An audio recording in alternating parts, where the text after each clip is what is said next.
Two storms are already moving toward each other in a song of ice and fire. One rises from the sea, black, swollen, and crowned in iron. The other walks in fire, a queen with pale hands that burn without flame. And when they meet, the world will not be theirs to conquer, it will be theirs to remake. There's a principle in meteorology called the Fujiwhara Effect. When two storm systems draw close enough, they stop being independent. They begin to orbit each other, pulling, bending, feeding, until they merge into something far more destructive than either was alone. Two prophets in this story have already seen it happen. Melisandre sees towers by the sea, swallowed beneath a black and bloody tide. Aeron Damphair sees his brother on the Iron Throne, no longer human, more squid than man, and beside him, a woman, tall, terrible, her hands alive with pale white fire.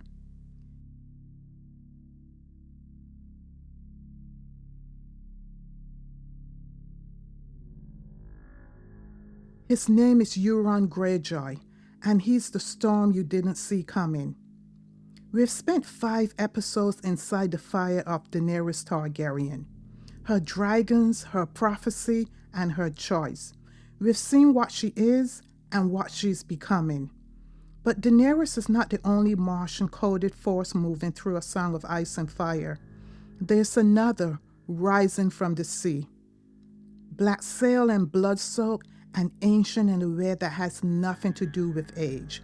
Like Daenerys, Euron rides the comic tail. Also like Daenerys, he is tied to Valyria, to blood and to prophecy. And like the Martians in the War of the Worlds, he does not come to conquer. He comes to remake. In H.G. Wells' story, the Martians don't just invade, they terraform. They remake the earth in their own image, and one of the most haunting tools of that transformation is the red weed. The red creeper was quite a transitory growth, and few people have seen it growing. For a time, however, the red weed grew with astonishing vigor and luxuriance. It spread up the size of the pit by the 3rd or 4th day of our imprisonment, and its cactus-like branches form a carmine fringe to the edges of our triangular window. And afterwards, I found it broadcast throughout the country, and especially wherever there was a stream of water. Its purpose is unclear.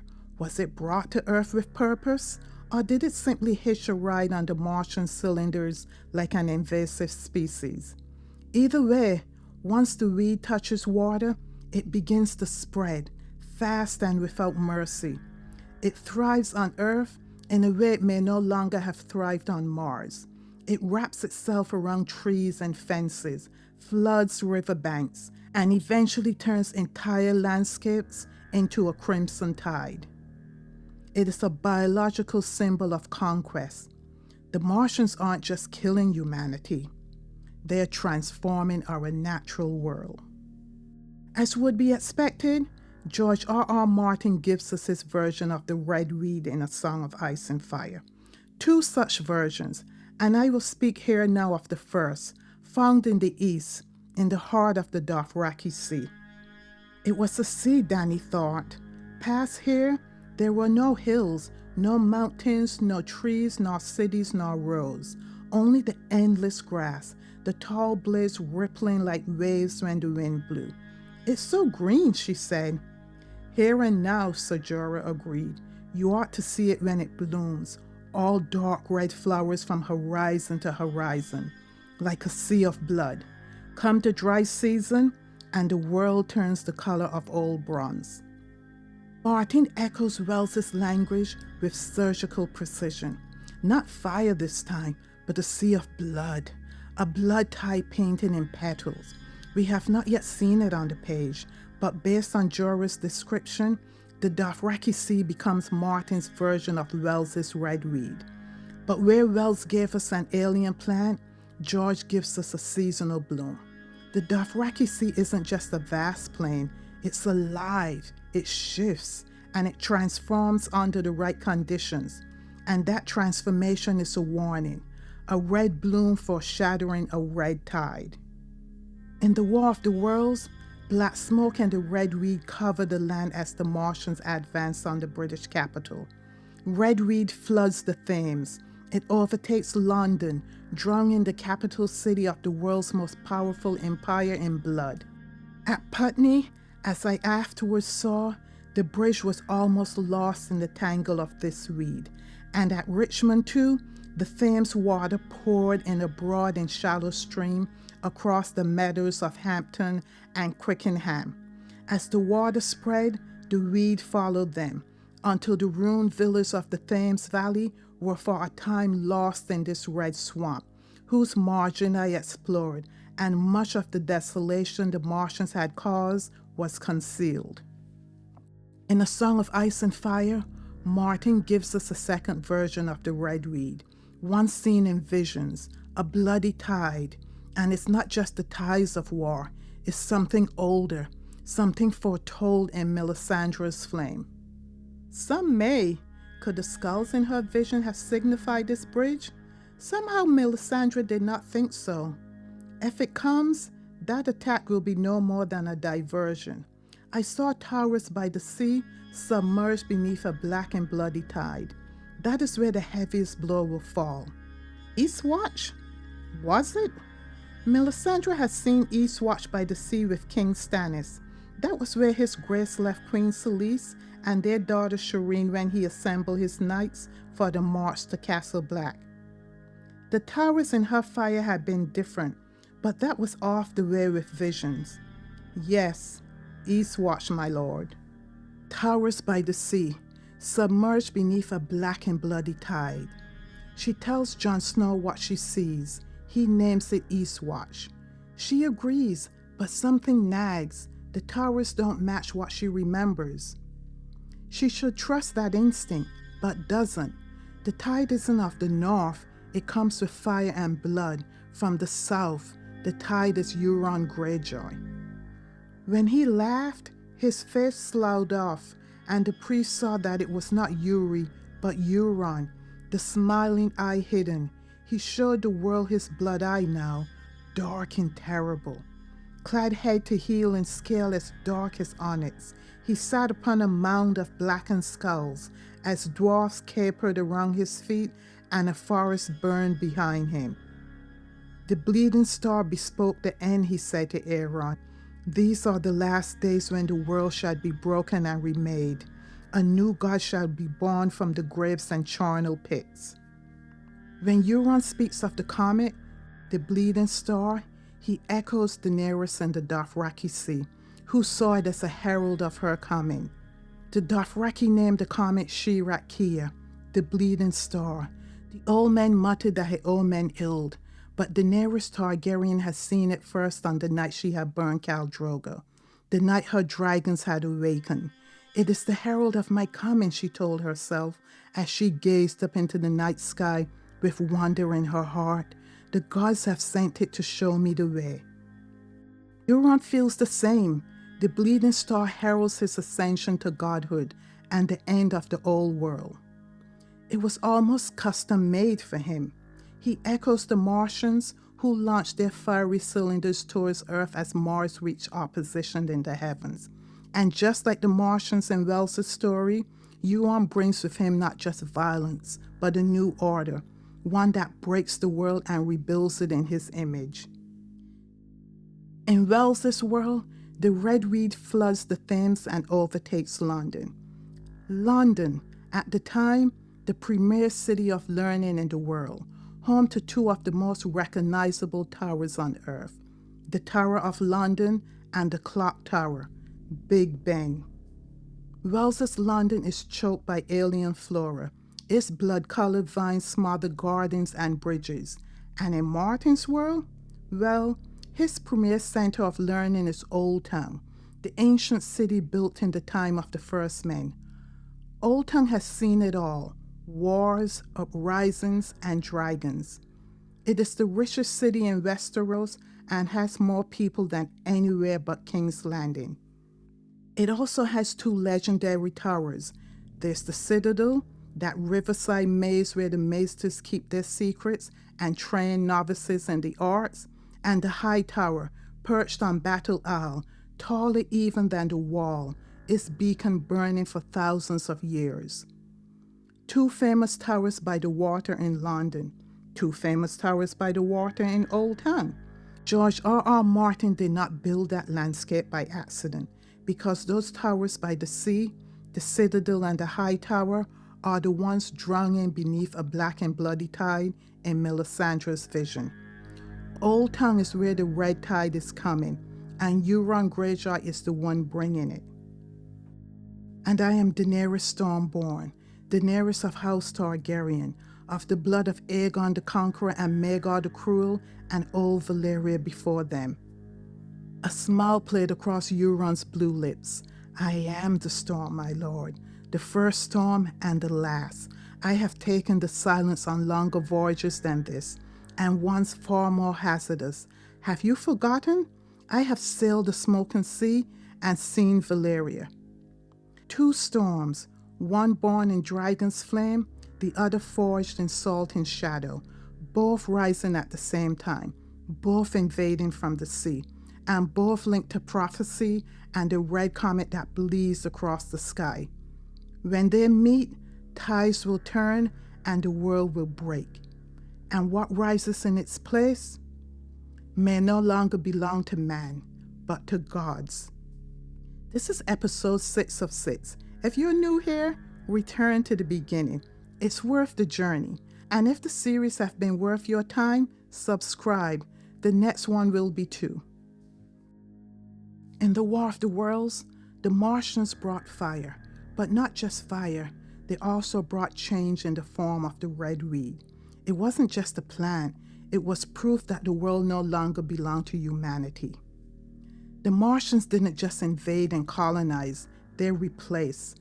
And the red weed said one thing loud and clear: you're gone. George R.R. Martin plays with the same idea in A Song of Ice and Fire.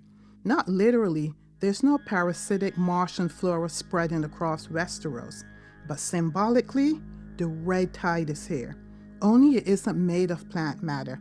It's made of blood, and it comes not from the stars, but from its opposite, the sea. Euron isn't just waging war.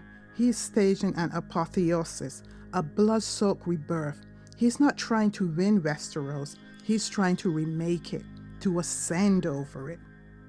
As Paul Quinton laid out in his seminal Eldritch Apocalypse essay, Oldtown is where that quest begins, with blood sacrifice, with krakens raised from the deep, and with the Red Wine Fleet as the first casualty of a god being born. Link to the essay in the description. Euron is willing to kill thousands and carve a throne from their bones if necessary. He's fine with a kingdom of corpses, a broken world he can rule as a god, one born from blood and the red tide of annihilation. This red weed changes the landscape, floods rivers and land. It signals the death of nature as humanity knew it. Euron's red tide does something just as terrifying. It threatens the fabric of magic and death itself. Through sacrifice, sorcery, and blood, he's trying to reach the roots of the world, to gain power over life itself, and twist the songs of the Green Seers into something terrible. Euron Crozai stood upon the deck of silence, clad in a suit of black-scale armor like nothing Aeron had ever seen before. Dark as smoke it was, but Euron wore it as easily as if it was the thinnest silk. The scales were edged in red gold and gleamed and shimmered when they moved. Patterns could be seen within the metal, whirls and glyphs and arcane symbols folded into the steel. Valyrian steel, the Damphair knew. His armor is Valyrian steel. In all the 7 kingdoms, no man owned a suit of Valyrian steel. Such things had been known 400 years ago, in the days before the Doom, but even then, they would have cost a kingdom. Euron did not lie. He had been to Valyria. No wonder he was mad.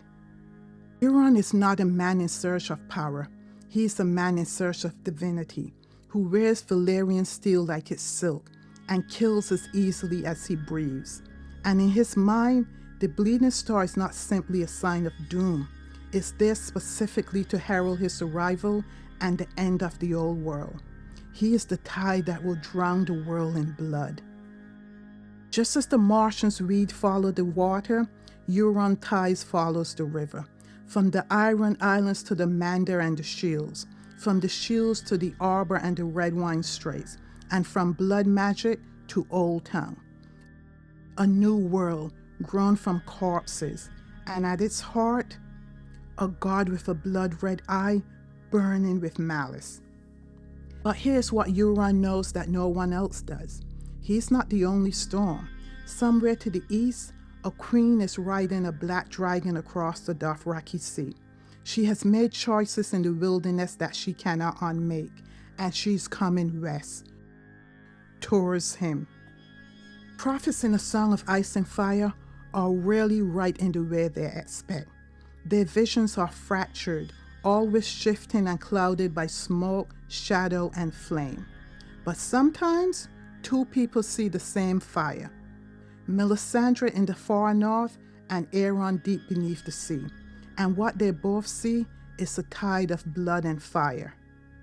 She saw towers by the sea, crumbling as the dark tide came sweeping over them, rising from the depths. Shadows in the shape of skulls, skulls that turned to mist, bodies locked together in lust, writhing and rolling and clawing. Through curtains of fire, great winged shadows wheeled against a hard blue sky. Melisandre sees the city destroyed, towers drowned beneath a red-black tide. She sees skulls and fire. She sees winged shadows spiraling through flame. And she sees something else, bodies locked together in lust, merging in chaos. This is not war, but the madness of a blood ritual played out on a massive scale. And then there's Aeron. He saw his brother on the Iron Throne again, but Euron was no longer human. He seemed more squid than man. Beside him stood a shadow in woman's form, long and tall and terrible, her hands alive with pale white fire.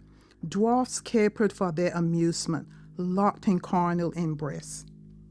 Tied to a post in the belly of silence, fed shade of the evening by his brother, and half drowned in nightmare, the Damphair has a vision of Euron, no longer a man, but a Martian-like squid thing, wrapped in tentacles, and beside him stands a woman, tall, terrible, and wreathed in white fire. The two visions are almost mirror images of each other. Both even have bodies locked in carnal embrace, figures clawing in lust in Melisandre's vision, giving face of dwarfs in Aeron's dream. And if you want a thought to sit with, George R.R. Martin does not place dwarfs in a vision by accident, and they are two about to enter Daenerys' orbit.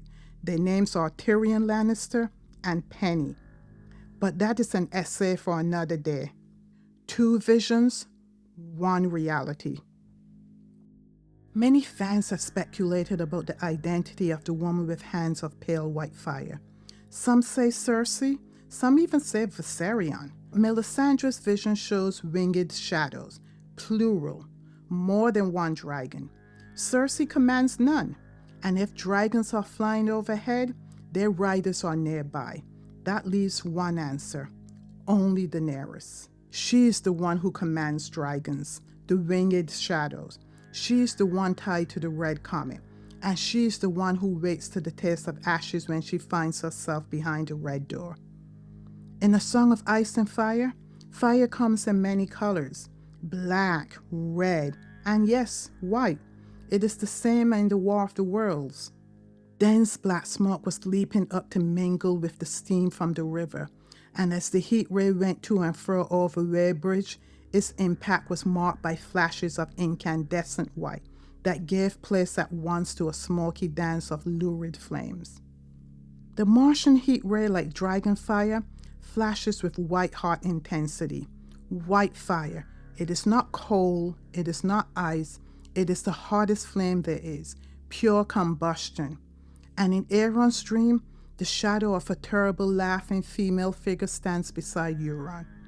Her hands alive with that same white fire. The woman is not a passive bystander. She's not Euron's prisoner.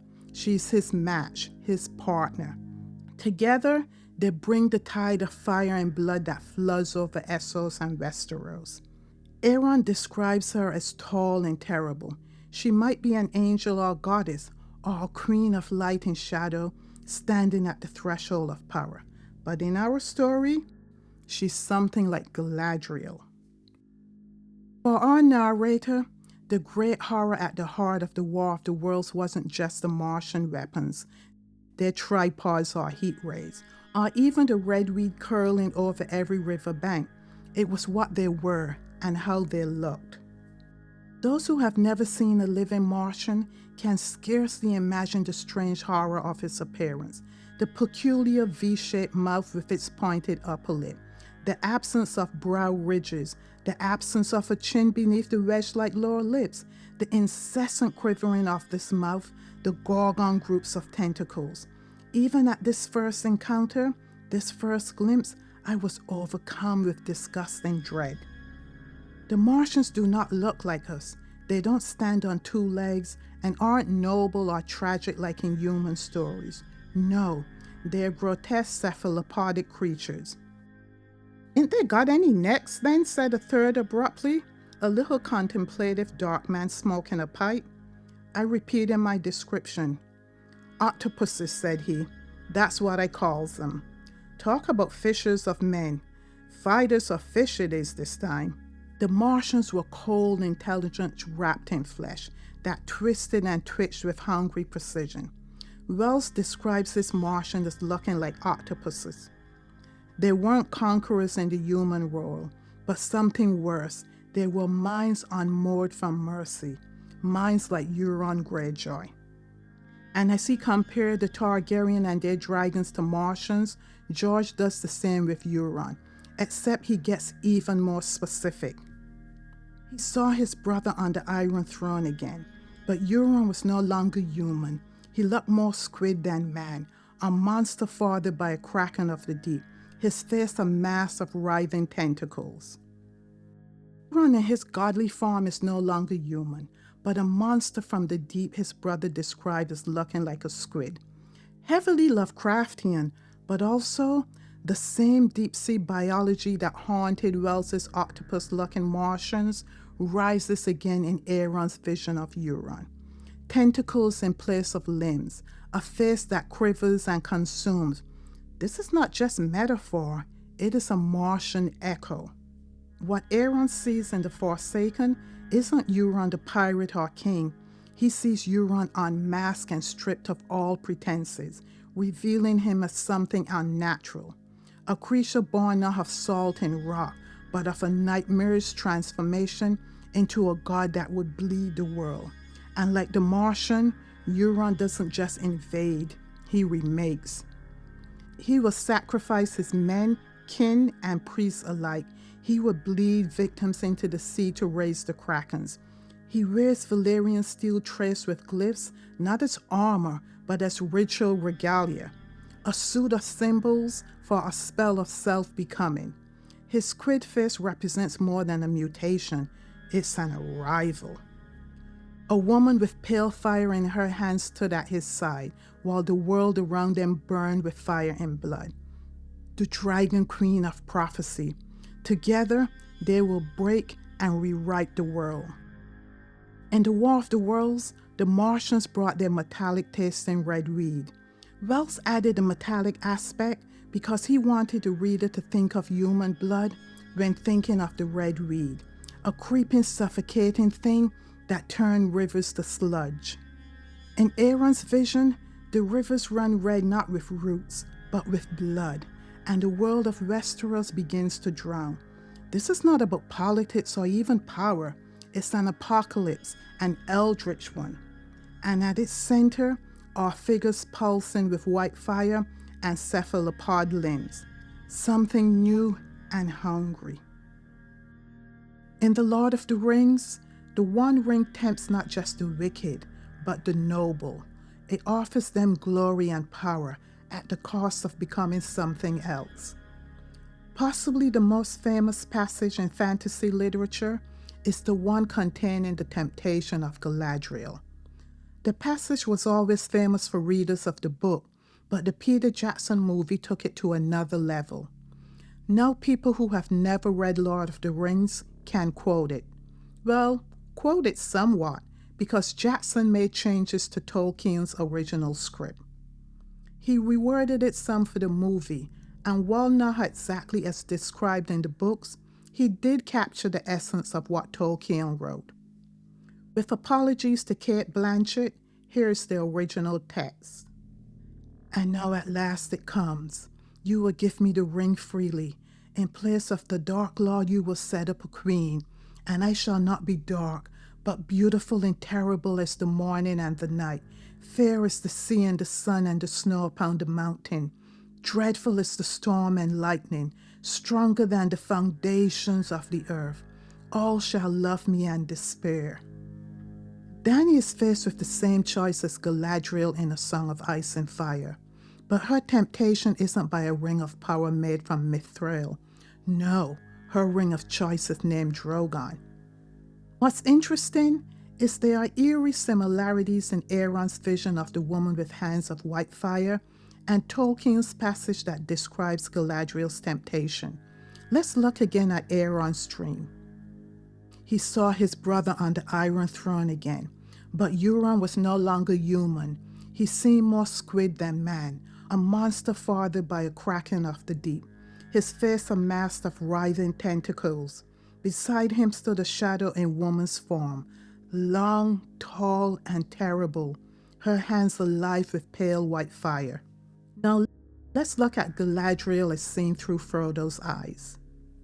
She lifted up her hand, and from the ring that she wore there issued a great light that illuminated her alone and left all else dark.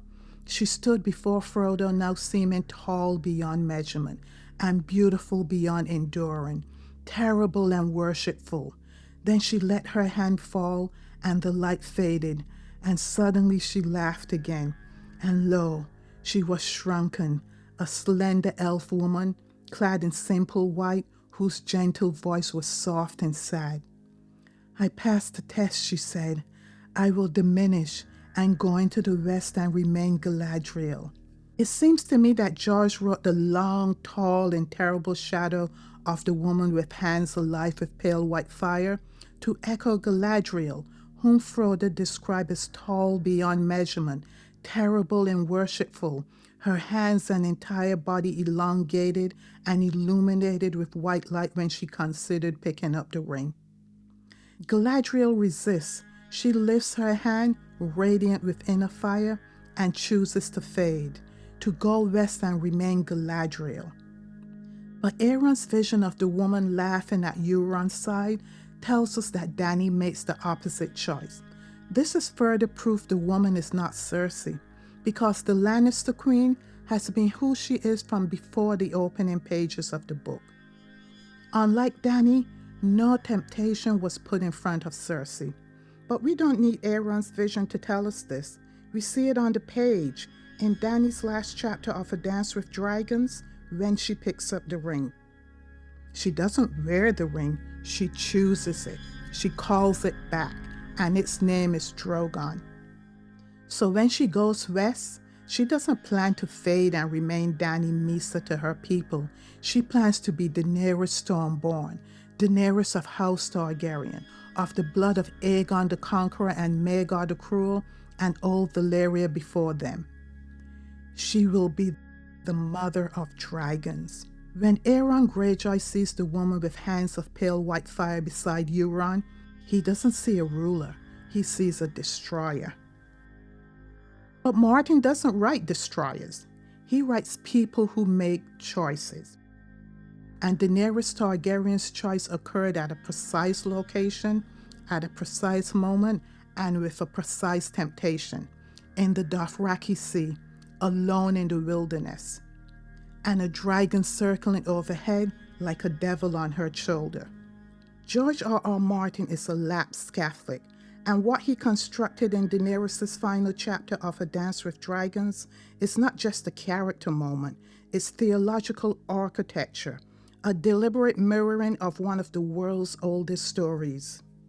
There are two messianic figures in A Song of Ice and Fire, Jon and Dany. Both have the blood of the dragon, both face their wilderness moment, and both are offered the world, but their choices are dynamically different. I will speak of Jon's temptation in a future series. For now, Dany's. The Christian gospel tells us that Jesus wandered the desert for 40 days and 40 nights, fasting and praying. During that time, he was hungry and alone, and the devil, the serpent, the dragon came and tempted him with 3 offers. If he was truly the Son of God, the devil said, he could turn stones to bread and end his hunger. Christ responded, "It is written, man shall not live on bread alone, but on every word that comes from the mouth of God." Next, the serpent tries to tempt Christ to leap from the mount of the temple, as the Lord would send his angels to catch him and he would not die. Christ responded, "Do not put the Lord your God to the test." Finally, the devil took Christ to the highest mountain and showed him all the kingdoms of the world and told him, "I will give you all this if you would bow down and worship me." And for the 3rd time, Christ said, "No. Away from me, Satan. Worship the Lord your God and serve him only." To all 3 temptations, Christ said no. And Martin, the lapsed Catholic, puts Daenerys Targaryen alone in the wilderness of the Dothraki Sea, and in his own unique way, puts all 3 temptations before her. And she says yes to each. She says yes to Drogon the serpent and sates her hunger with his leavings, even when it sometimes might have been of man. See episode 4. She says yes to the devil that is quiet whispering in her ears, telling her to remember that she's a dragon and to seize the power. She keeps looking back at Drogon's temple high on the mountain, his dragon stone, with all the evidence of sacrifices to the flame. And she says yes to Drogon, the angel of death, who will not let her fall, calling him to her to begin her quest to conquer the kingdoms of the world. Drogon is no longer just her child. He represents temptation and dominion. And he is one of the symbolic devils on her shoulder that, along with Quaid's whisperings, offers her the world. Not with lies, but with blood and fire. She resisted the temptation in the past, but this time she doesn't turn away. This time she picks up the ring. Galadriel imagined herself as a queen in place of the Dark Lord, beautiful, terrible, and adored. She saw what laid on that path and chose to step aside. Daenerys Targaryen steps forward.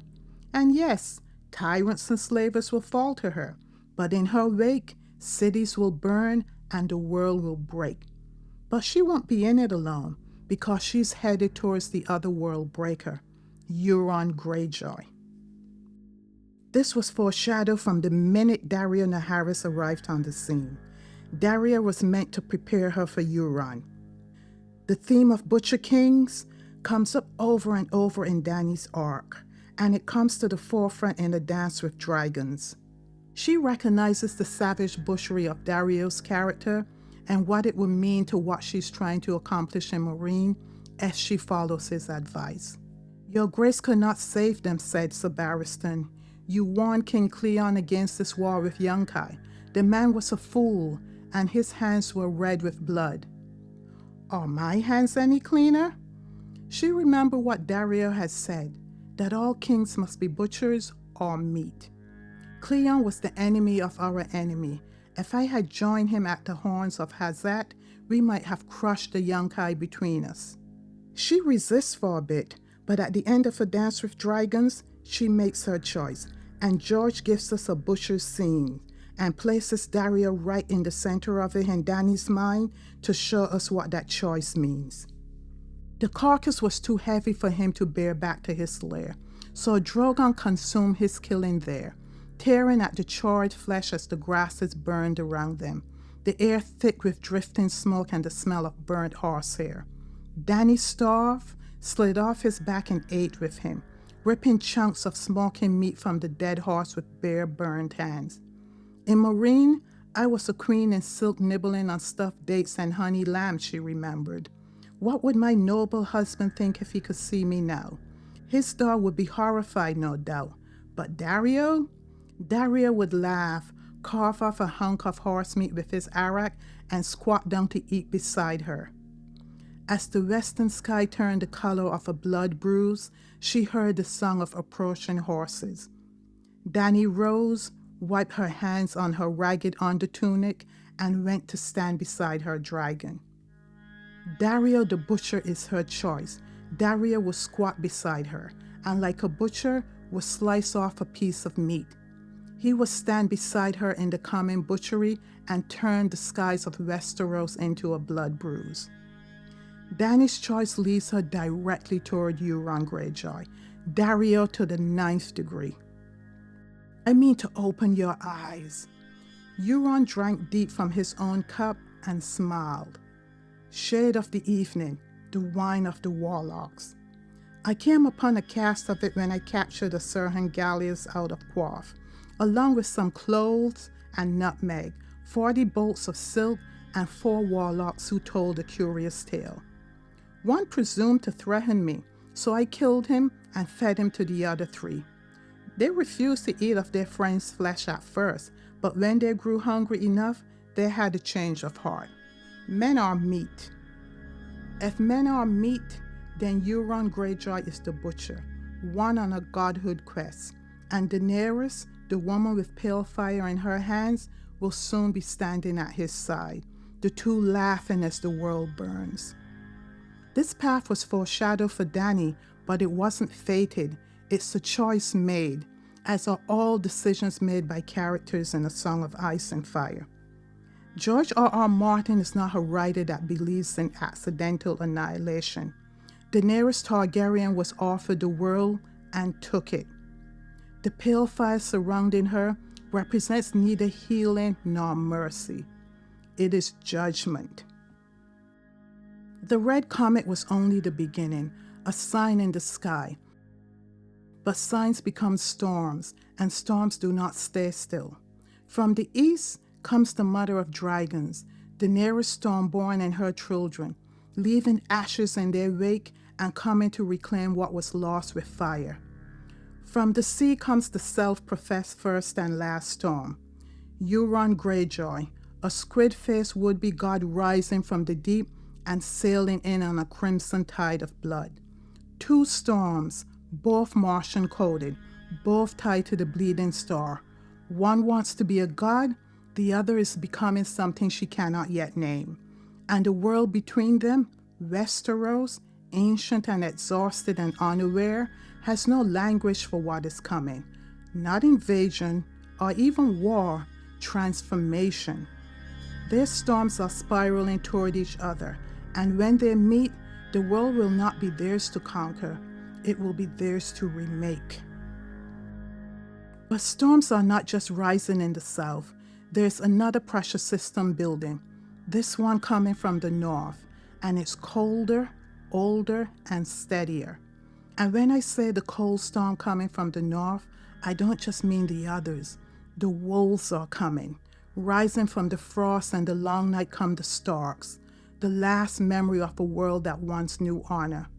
Daenerys comes from the fire, Euron from the blood, and the Starks from ice.